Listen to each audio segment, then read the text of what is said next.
Hey, poor guy, eat this and go home. Catherine's loud voice echoed through the reunion hall. With a creepy smile on her face, Catherine handed me a plate piled high with salt. Everyone around us looked shocked and couldn't hide their surprise as they stared at me. But soon enough, the entire room erupted in laughter. Still, Catherine's insults didn't stop. Hurry up and leave. We don't want to hang around someone as poor as you. She looked at me as if I were some kind of savage. I had braced myself for this before coming to the reunion, but I never thought it would be this bad. One of my close classmates tried to defend me, but I didn't want to ruin the reunion because of me. With that thought in mind, I quickly left the hall. Although I felt a bit frustrated for not saying anything back, I knew what Catherine said wasn't true. Plus, I believe people who go out of their way to hurt others don't have a bright future. So, I chose to stay silent. Catherine kept looking at me with disdain. None of us knew then about the shocking event that was to come.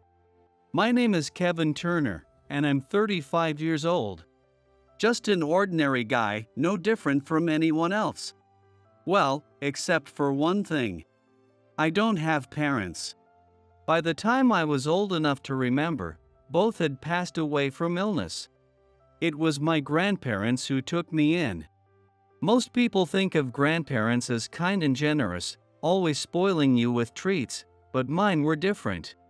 Especially my grandfather, who was as strict as a schoolteacher. Kevin, time to study. And after that, soccer practice. As soon as I got home from school, my grandfather would shout orders at me. No matter how much I protested, he never gave up and kept pushing me. As a child, I found him terrifying, and I couldn't stand him. But thanks to him, I started excelling in school. Kevin, you're amazing. Another perfect score on the test. Come on, everyone, let's give him a round of applause. My teacher would always praise me like that, but my classmates remained cold. Why should we clap for a poor kid without parents? I don't get it. Yeah. He's not even really one of us. He must have cheated or something. My classmates would completely ignore the teacher and say things like that. Though the teacher scolded them harshly, they refused to listen. I hadn't told anyone that I didn't have parents, but after seeing my grandparents at school events, my classmates must have figured it out. From that moment on, they looked down on me and treated me with contempt.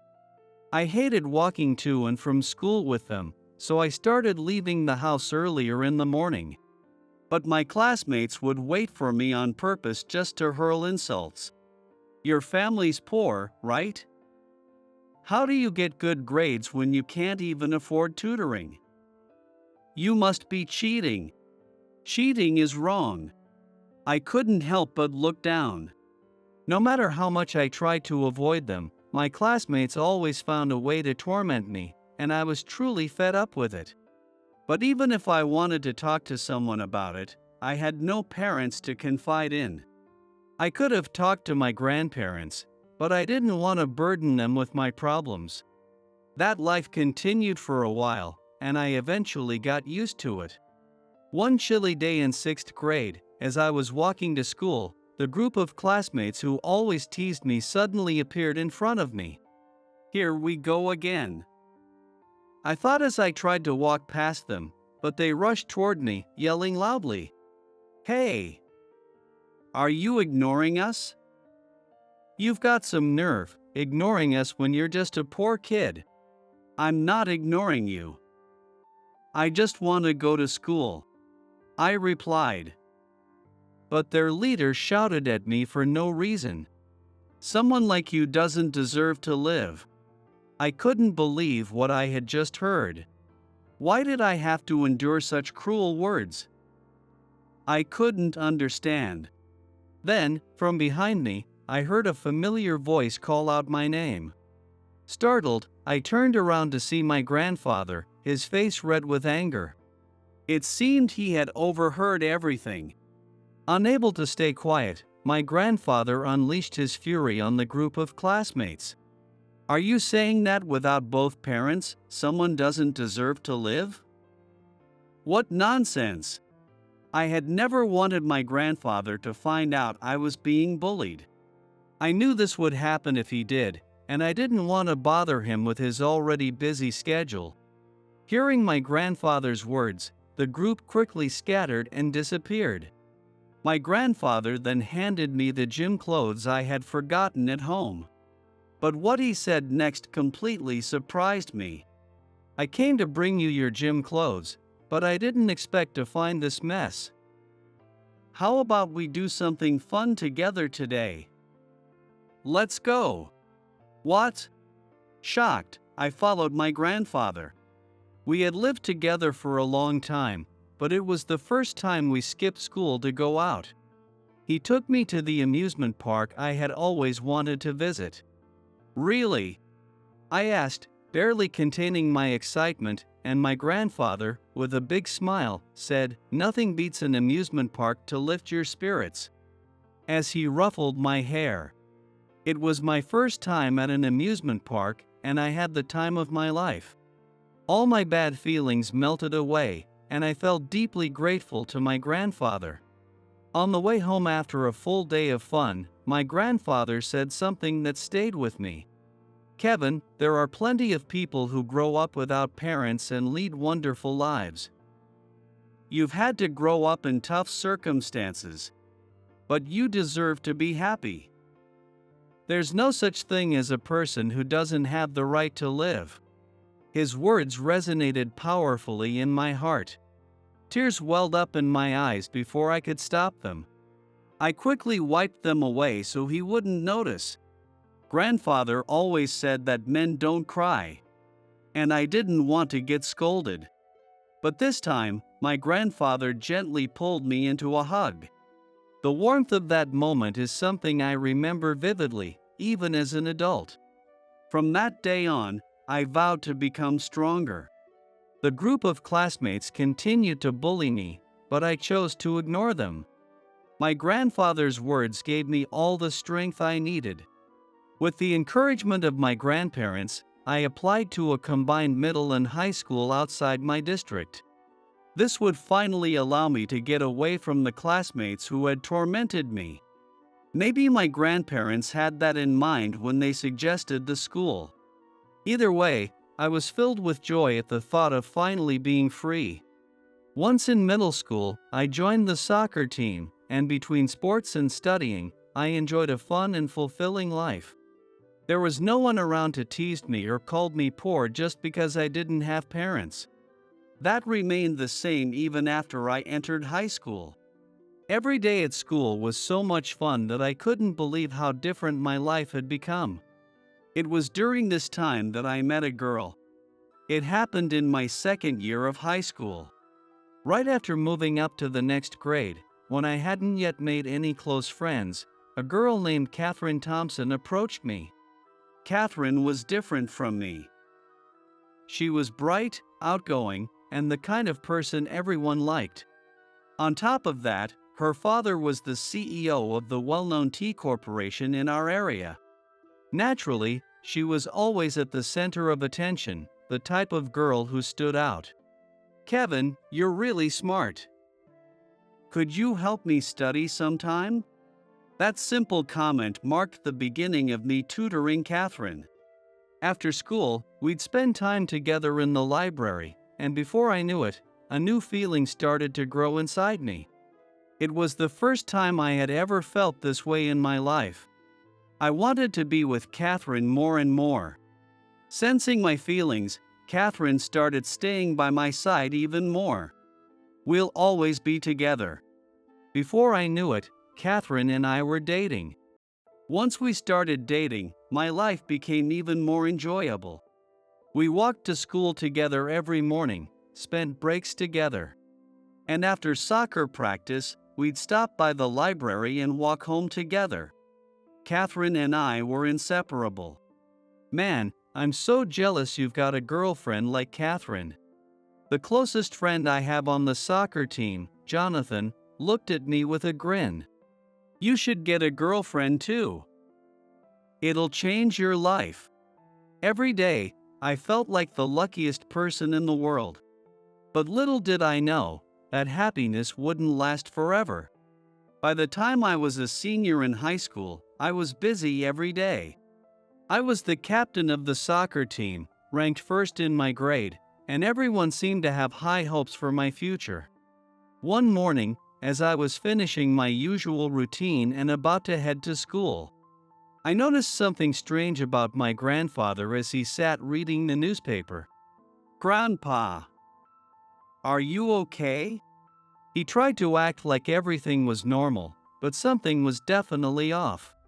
I immediately reported it to my grandmother.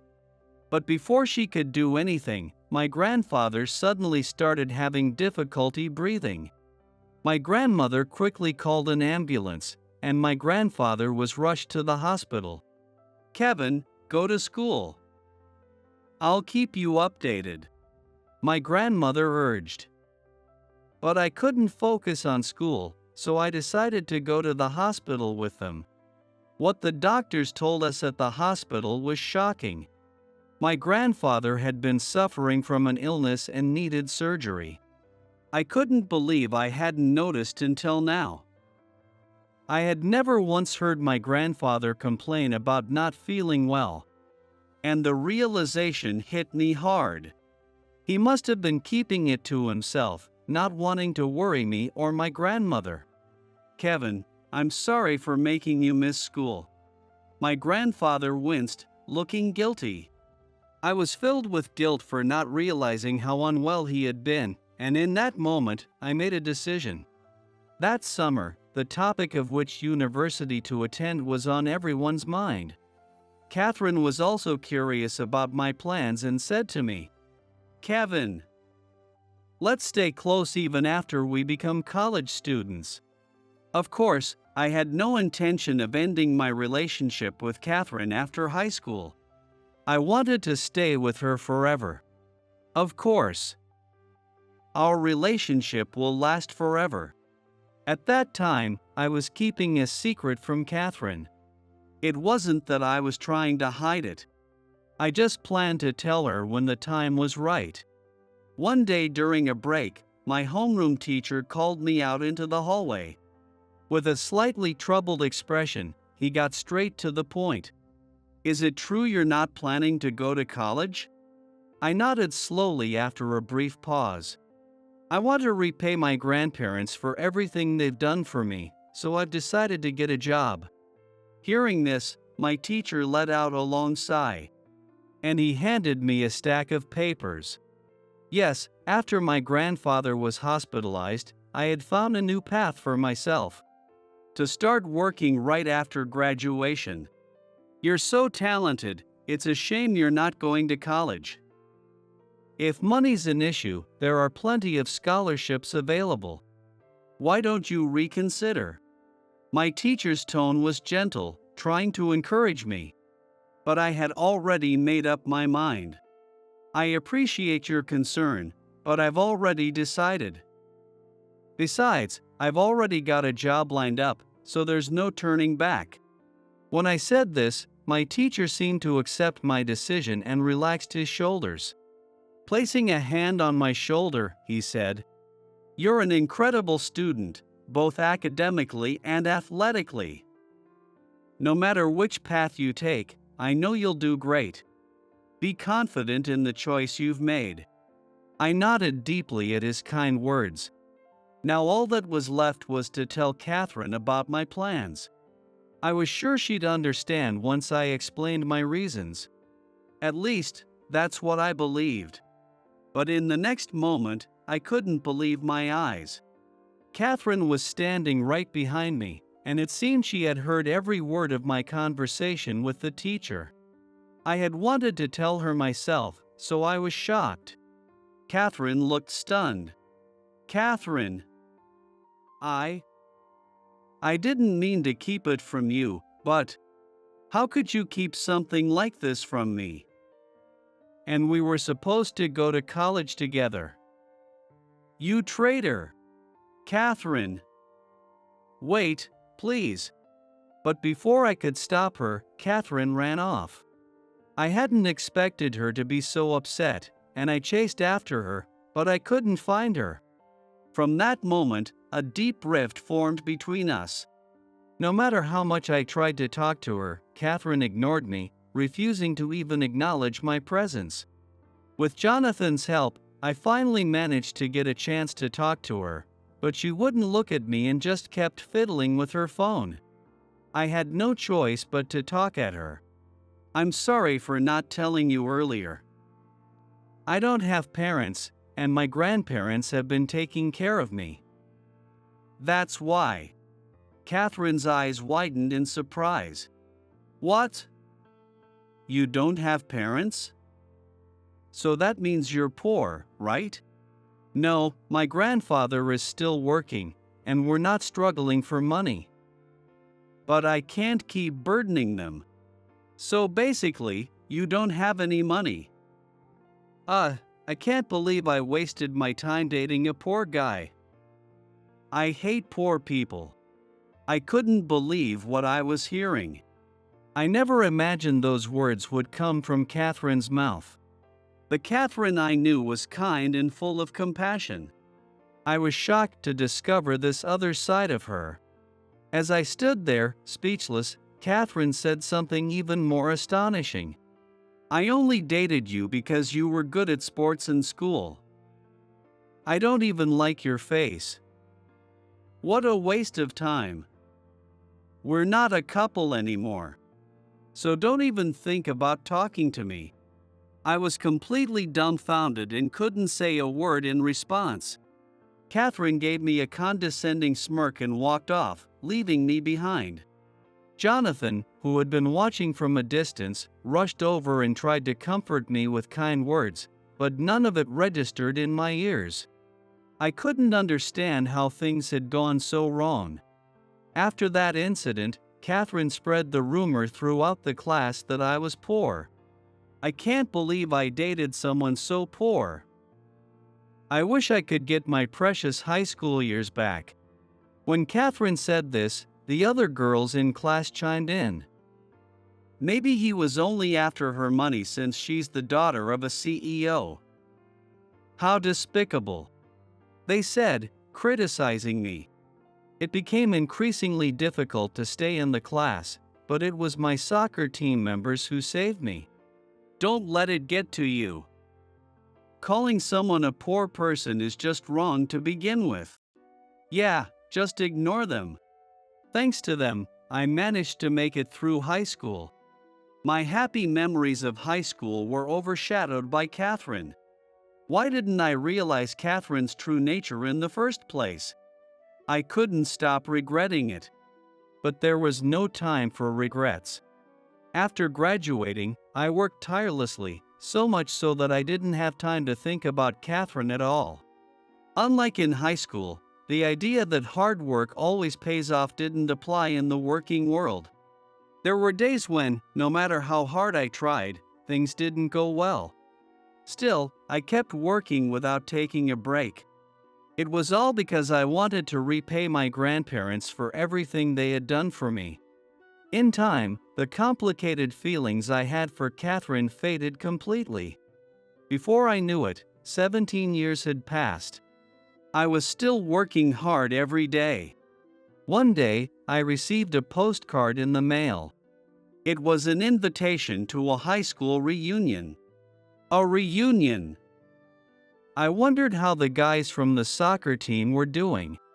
Suddenly, memories of my joyful youth flashed through my mind. At the same time, I also recalled Catherine, whom I had tried to forget.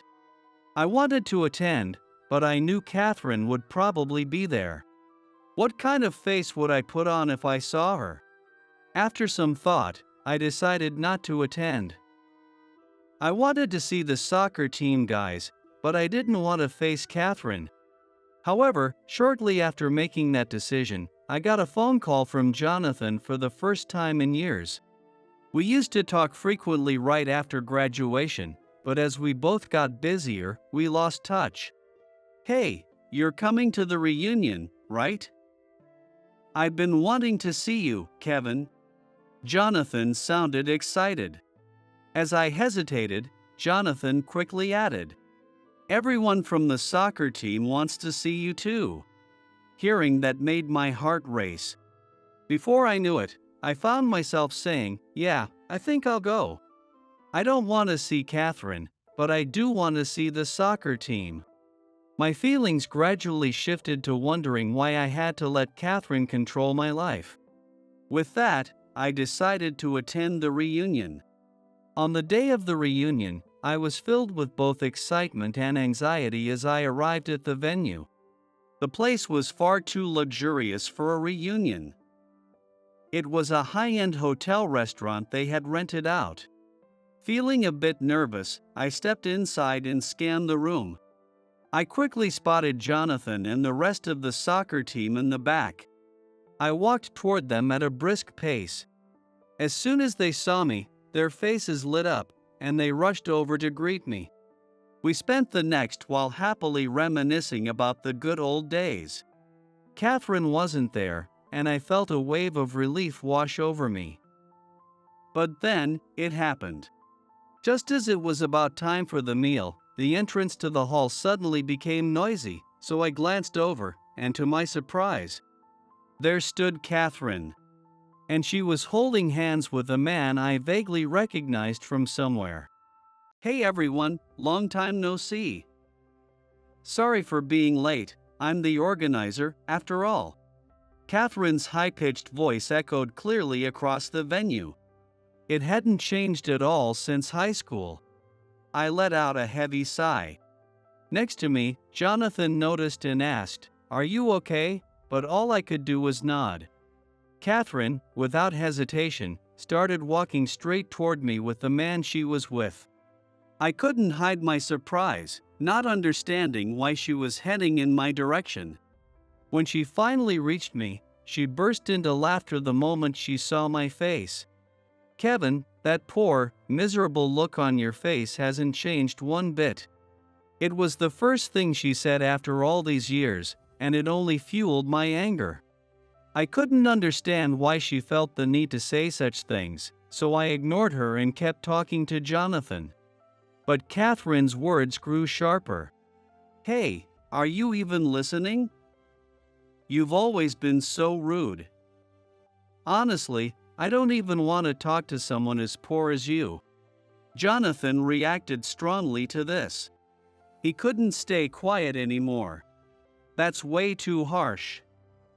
Kevin's not some poor person, and using that word is just wrong.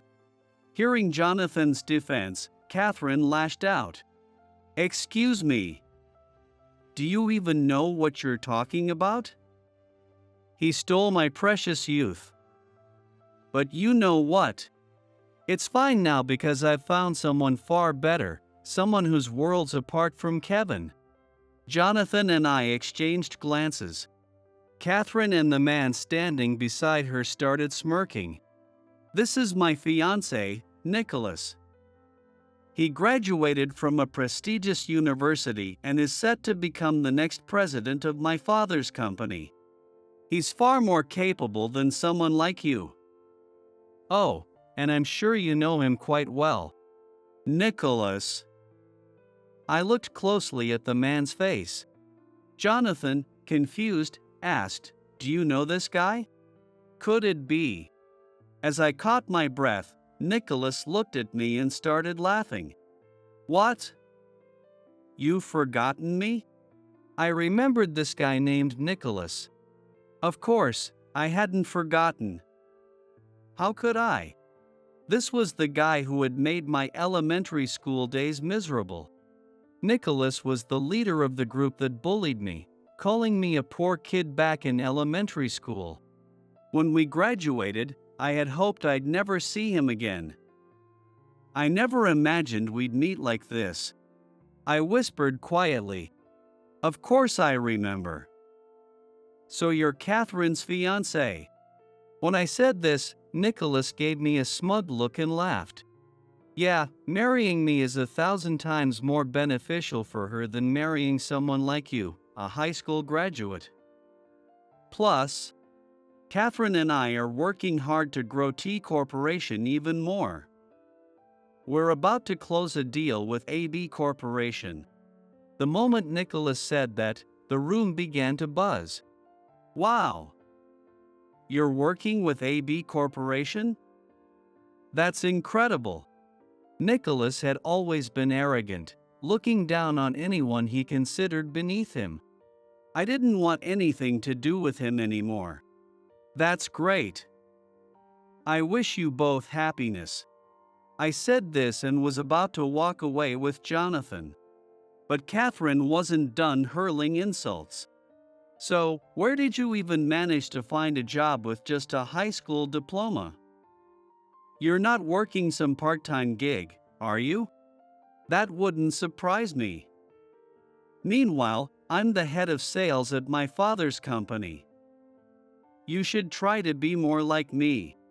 Jonathan grabbed my arm and led me to a table, so we could sit down and get away from Catherine. Don't bother with people like them. Let's just enjoy the food and forget about it. Jonathan, usually so calm, looked visibly angry. I felt guilty for dragging him into this and decided I'd eat and then leave. Soon, plates of luxurious food began arriving. I had thought this reunion was going to be a buffet, but it turned out to be a full-course meal in an upscale setting. In a loud voice, clearly wanting everyone to hear, Catherine boasted, "This restaurant is owned by one of my father's friends. Everyone, enjoy as much as you like." The room filled with voices praising Catherine, as expected of the daughter of a company president. And her fiancé is an elite too, so lucky. As the waiter began serving the meals, Jonathan's eyes sparkled at the sight of the luxurious dishes. Then came my turn, or so I thought. But the waiter skipped over me and placed the next plate in front of the classmate beside me. I was confused. What was going on? I had paid the participation fee at the entrance, so it didn't make sense. Noticing the situation, Jonathan asked the waiter why I wasn't being served. The waiter, looking troubled, simply walked away toward the back. A few moments later, Catherine appeared in front of me, wearing a creepy smile. She handed me a plate piled high with salt. Jonathan and I exchanged bewildered glances. Then, Catherine threw a shocking remark at me. "Here, poor guy, eat this and go home. This salt should be enough for someone like you." You know, salt is used for purification in some cultures. We need to cleanse the place now that someone like you has shown up. Everyone around us stared in shock, unable to hide their surprise. Whispers spread throughout the venue. Soon after, everyone except Jonathan and the soccer team erupted in laughter. Jonathan, unable to hold back his anger, stood up and shouted, "I can't believe you treat a classmate like this." The soccer team members voiced their disapproval too. But Catherine continued her insults. "Hurry up and leave. We don't want to associate with someone as poor as you. Right, everyone?" Catherine looked at me with disdain, as if I were some kind of savage. "Yeah, get out." My classmates are raising their voices. Even Nicholas, who had nothing to do with the situation, jumped in and yelled, "You're ruining the atmosphere. Eat your salt and get out." I had braced myself for this before coming to the reunion, but I didn't expect it to be this bad. Although Jonathan and the soccer team stood up for me, I didn't want to ruin the reunion for everyone. I stood up to leave. And to my surprise, Jonathan and the soccer team members stood up as well. This is disgusting. It's been 17 years since we graduated, and Catherine's still acting like a child. Yeah, she hasn't grown at all. Kevin, let's go. There's no point wasting time here. We'll grab a drink somewhere else. Once again, I let Jonathan lead me out of the venue. Catherine and Nicholas watched us leave with triumphant looks on their faces. As soon as we stepped outside, Jonathan turned to me, visibly upset. "Why didn't you say anything back? What Catherine said isn't true. You're not poor, Kevin." The other soccer team members nodded in agreement. Jonathan was right. I felt a little frustrated that I hadn't responded, but I knew that what Catherine said wasn't true. Still, I had no interest in engaging with people like her, who I believed had no bright future ahead. Therefore, I didn't talk back. Even if I had said something, they'd just come back with more. It's not worth my time. The only reason I came to the reunion was to see you guys. Not to deal with Catherine or Nicholas. Catherine hasn't changed a bit. Anyway, let's forget about her and have a good time. With Jonathan's words as a signal, I spent a great time with the soccer team members I hadn't seen in a while. Though the reunion itself had been a disaster, I didn't regret attending. Months passed since the reunion. I had been running around busy with work since the morning that day. Even though I had a business meeting coming up, I was frantically on the phone with a client. After the phone call ended, I headed to the meeting room where the business negotiations were scheduled to take place. The company I work for is known globally as the top leader in the industry. Because of this, many companies are eager to partner with us, hoping to secure a deal. The company I was about to meet with was one of them. I opened the door to the meeting room and stepped inside. To my surprise, Catherine was sitting on the sofa, her eyes wide with shock. "What are you doing here? Are you seriously working here?" Catherine stared at me with a suspicious look. But I wasn't surprised to see her there. I already knew she'd be attending the meeting. "Yeah, I work here," I said calmly. Then Catherine let out a mocking laugh. "Oh, you must be a temp worker or something, right? There's no way someone like you could work at such a big company." Once again, she looked down on me. But I wasn't fazed.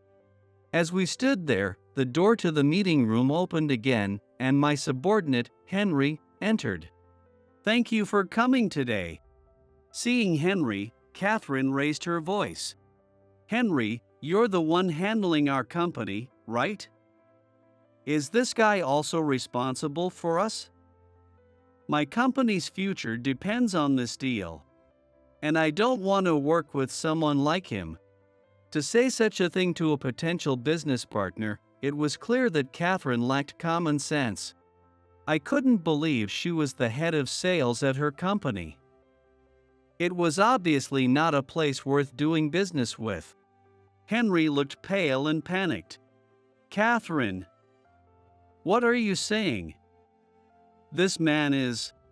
Just then, the door opened again, and Nicholas walked in. "Sorry, I'm late." "Wait, why is Kevin here?" Apparently, Nicholas was attending the meeting as Catherine's assistant. "He's just a temp worker here," Catherine added dismissively. Nicholas, taking her words at face value, smirked. Henry, clearly alarmed, raised his voice to interrupt the conversation. "A temp worker? What are you two talking about? This man is the president of this company. He's here today because the deal is so significant." "What? Who's the president? Impossible." Both of them looked utterly bewildered, as if they had been hit with a bombshell. Henry repeated himself. "The man you think is a temp worker is actually the president of our company. That can't be right. The president of AB Corporation is supposed to be Samuel Anderson, isn't it? The president's name doesn't match. Henry, are you trying to trick us with Kevin or something?" Their faces were filled with doubt as they glanced between Henry and me. Without missing a beat, I took out my business card and presented it to them. Sorry for not clarifying earlier. Samuel Anderson is my grandfather. He stepped down as president last year, and I took over the company. The reason our surnames are different is because he's my maternal grandfather. Upon hearing this, their faces turned pale, finally realizing the truth. Yes, I am now the president of AB Corporation. My grandfather started this company when he was the same age as I am now, but last year, he decided to step down. Then, he officially appointed me as the president. This wasn't the first time my grandfather had asked me to take over the business. In fact, since I was a senior in high school, he had frequently mentioned wanting me to succeed him. At the time, I knew my grandfather's company was large, but I wasn't interested in becoming the president, so I always dodged the conversation. Shortly after, my grandfather fell ill. Seeing him weak and bedridden in the hospital was a shock. The grandfather I had known was young and strong. But the man in the hospital bed looked frail, even older than his years. Until I became a high school student, I owed everything to my grandparents. From now on, I vowed to protect them. At that moment, I made a vow to myself. And so, I gave up going to college and decided to start working. Moreover, I decided to join my grandfather's company, eager to be of help to him. At first, my grandfather was shocked, but after hearing my reasoning, he was overjoyed. I built this company from nothing with my own hands.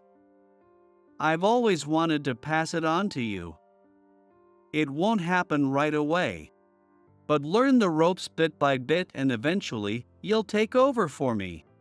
Tears welled up in the eyes of my usually stern grandfather. For years after that, I worked as my grandfather's secretary. A secretary's job involves everything from managing the president's schedule to preparing important documents. While I busied myself with these tasks, I steadily learned the ins and outs of running a company. Now that Catherine and Nicholas had realized I was the president of AB Corporation, their attitudes quickly shifted. I had no idea Kevin was the president. If you'd told me your grandfather was the president, I wouldn't have thought you were poor. Who even started that rumor? Kevin is definitely wealthy. Catherine was acting as if she hadn't been at fault at all. It was pathetic. On the other hand, Nicholas suddenly acted like we were old friends. Kevin, being president is impressive. How about we grab a drink together sometime? There's truth to the saying, birds of a feather flock together. Catherine and Nicholas had eerily similar personalities. Neither of them ever admitted their faults. If they had sincerely apologized for everything they had done, perhaps my anger might have subsided, even a little. But unfortunately, they clearly had no intention of doing so. That's when I decided to drop a bombshell they hadn't seen coming. Sorry you came all this way, but the $543 million contract is off the table. We've decided to go with your rival. Catherine and Nicholas's faces turned to disbelief. Henry, stunned, immediately questioned me. Mr. Turner, what are you saying? We were planning to have T Corporation manufacture the parts. I remained calm, determined to stay professional. I refused to do business with such disrespectful people. This deal is crucial for our company too, but I won't compromise on this. Hearing that, Catherine shot to her feet and rushed toward me, her voice desperate. No, Kevin, please. We were such good friends. Let's not ruin this, let's go back to being close like before. Nicholas, seeing Catherine's reaction, echoed her plea. Yeah, Kevin. We've known each other since we were kids. You can't abandon us like this. You know this contract is vital for our company's survival. They were never my friends. As I watched them scramble to act like we'd been close all along, I couldn't help but laugh. Seeing me chuckling, Catherine, misinterpreting the situation, started laughing too.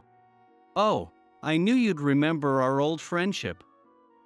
Let's finalize the deal now, shall we? What nonsense. No matter what they said, I had no intention of rekindling any relationship with Catherine or doing business with her company. At that point, I handed over a document to Catherine.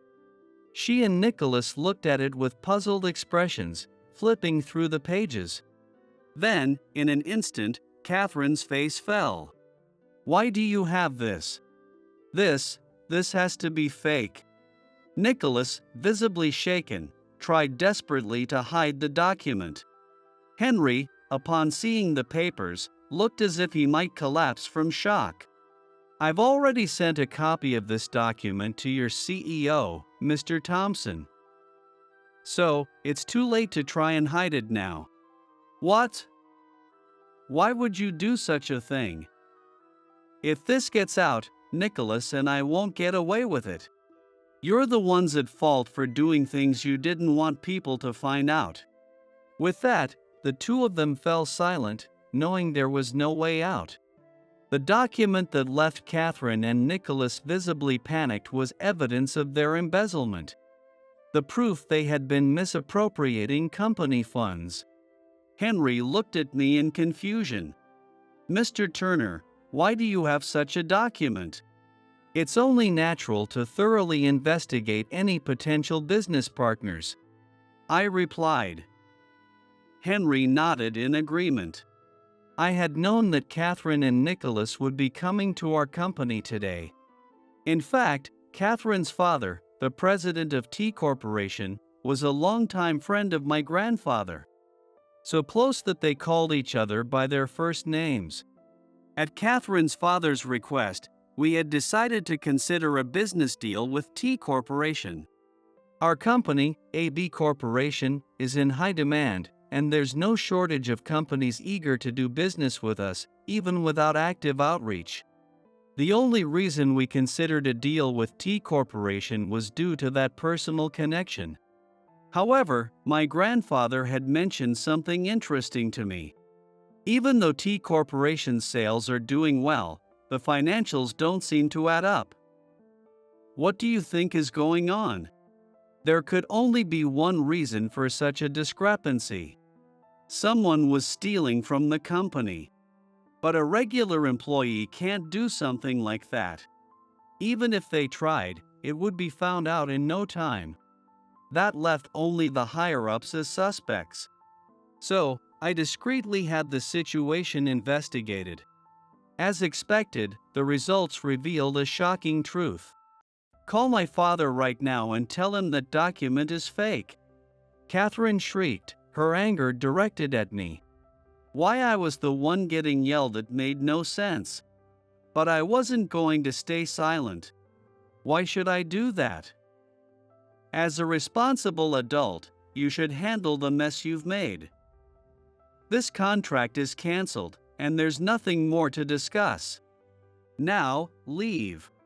As I said this, Catherine slipped off the engagement ring Nicholas had given her. Both Henry and I watched, puzzled, as she approached me with pleading eyes. Kevin, I think we can still fix things. You used to love me, right? Let's start over. What do you say? Catherine. What are you talking about? Catherine's opportunistic nature knew no bounds. At that moment, I felt deeply grateful we had broken up when we did. Nicholas, now seething, snapped at her. Why are you flirting with Kevin now? You always said he disgusted you. Catherine turned on him, hissing, Hey! Just keep quiet. If I can get back together with Kevin, all our problems will be solved. It's just temporary. But there are other ways to handle this. How? If we don't do something, we're going to get fired." The two of them forgot all about the business meeting and started arguing loudly. Henry, seeing the chaos unfold, ran off to get security. "Ah, so that's what's going on." I finally understood Catherine's real intentions. "No matter what you say, my decision won't change. You both need to leave, now.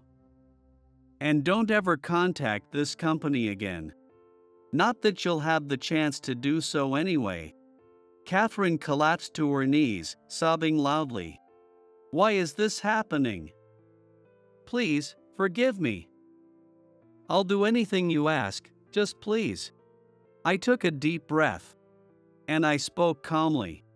"There's only one thing I ask: never involve yourself with me again." With that, I signaled to security, and Catherine and Nicholas were escorted out of the building.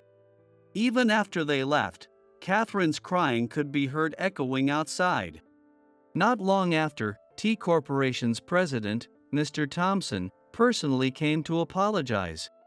"I deeply regret the trouble my daughter and her fiancé caused. Their disgraceful behavior was inexcusable, and I sincerely apologize for all the offenses they committed." I was stunned by what I heard. Given that he was Catherine's father, I had expected him to be similar to her, but he was nothing like her. He was a reasonable, sensible man. He quietly explained the whole situation. It turned out that Catherine and Nicholas had embezzled hundreds of thousands of dollars from the company, using the funds for personal expenses. Even the money for renting out the venue for the class reunion hadn't come from her father's friend's restaurant, as she claimed, but had been stolen from the company to maintain appearances. Such selfish behavior. Catherine's father, realizing that neither she nor Nicholas showed any remorse, decided to fire them both. Furthermore, fed up with Catherine's continued attempts to demand money from him, he severed all ties with her, cutting off their parent-child relationship. Catherine had begged tearfully, but he refused to listen.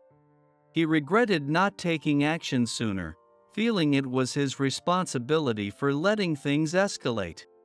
Up until now, all I had felt for Catherine was anger, but it seemed she was walking a path straight into her own personal hell. I even felt a bit of pity for her. But this was the result of her own choices, her own doing. In fact, it was a miracle things had gone well for her as long as they had.